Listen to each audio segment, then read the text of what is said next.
Politik agraria di Yogyakarta, identitas patrimonial dan dualisme hukum agraria yang berisikan 1. Latar belakang, 2. Konstelasi hukum agraria di Yogyakarta, 3. Konstelasi hukum agraria dengan hukum keraton, yang kemudian ada penutup.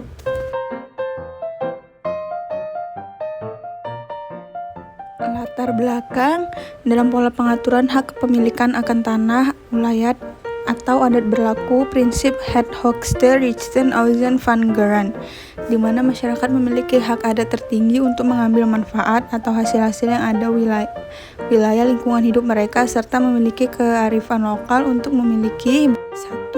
Pengertian masyarakat di sini ditekankan sebagai masyarakat genealogis yang terbentuk karena adanya ikatan kekeluargaan sehingga membentuk suatu hubungan yang sangat akrab dan intim. Membincangkan masalah hukum agraria di daerah istimewa Yogyakarta sangatlah unik dalam lanskap politik agraria di Indonesia. Hal ini dikarenakan karena daerah tersebut berlaku hukum nasional yakni UU Nomor 5 Tahun 1960 tentang pokok agraria dan hukum kerajaan, yang keduanya hingga kini masih eksis diberlakukan. Adanya dualisme hukum agraria tersebut menjadikan tanah-tanah yang berada di daerah istimewa Yogyakarta sendiri menjadi tersekat-sekat antara tanah nasional, tanah penduduk, tanah sultan atau sultan ground, maupun tanah pakualaman atau pakualaman ground.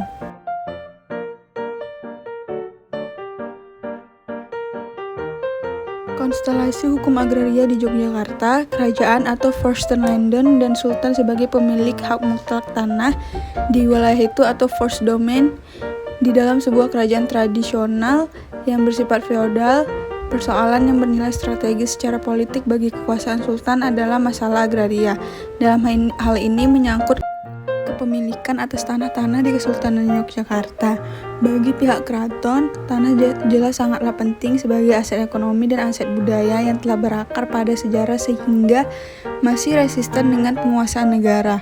Namun di satu sisi pula, integrasi Yogyakarta kepada Republik Indonesia juga harus dimaknai sebagai bentuk afirmasi Yogyakarta kepada hukum agraria nasional sehingga wajib melepaskan tanah kerajaan.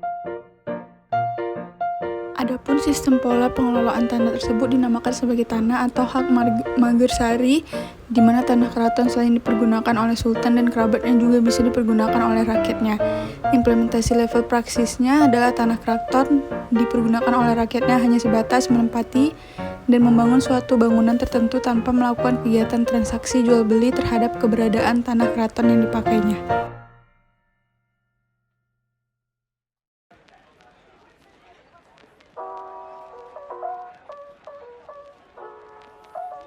Hak milik sendiri bagi sultan adalah upaya memutus feodalisme yang berakar dalam kultur masyarakat dengan memberikan kebebasan bagi masyarakat melalui hak kepemilikan tanah.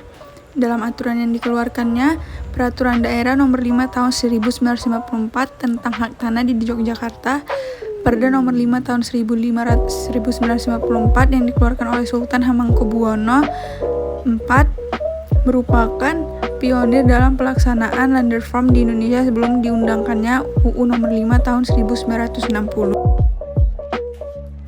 Adapun mengenai peraturan pertahanan yang berada dalam substansi Perda Nomor 5 Tahun 1954 diatur dalam status tanah keprabon dan tanah non-keprabon. Maka jika diruntut lebih mendalam lagi, dualisme hukum agraria di Yogyakarta lebih disebabkan adanya prinsip hukum yang dinilai masih mengambang dalam sistem agraria nasional. Pertama, terdapat dua paradigma hukum yang berlaku, yakni lex specialis derogat legi generalis dalam ketentuan pasal 32 UU Nomor 13 Tahun 2012 tentang status keraton dan pakualaman, dan lex superior derogat legi inferiori dalam kekuasaan kepresidenan Nomor 33 Tahun 1984 dan dilanjutkan dengan Perda DIY Nomor 5 Tahun 1984. Adanya dualisme dalam penerapan hukum agraria di daerah istimewa Yogyakarta sendiri telah membawa dampak pada ambiguitas dan ambivalensi terhadap otoritas regulasi agraria daerah. Adapun ambiguitasnya terletak pada multipretasi terhadap pemaknaan hak asal-usul maupun sertifikasi hak milik dalam dualisme hukum agraria di Yogyakarta. Maka kondisi tersebut harus segera diakhiri dengan menetapkan satu hukum agraria saja yang berlaku di daerah Yogyakarta dan membedakan dengan jelas antara pemerintahan dengan keraton supaya tidak ada lagi konflik kepentingan di atas tanah-tanah tersebut.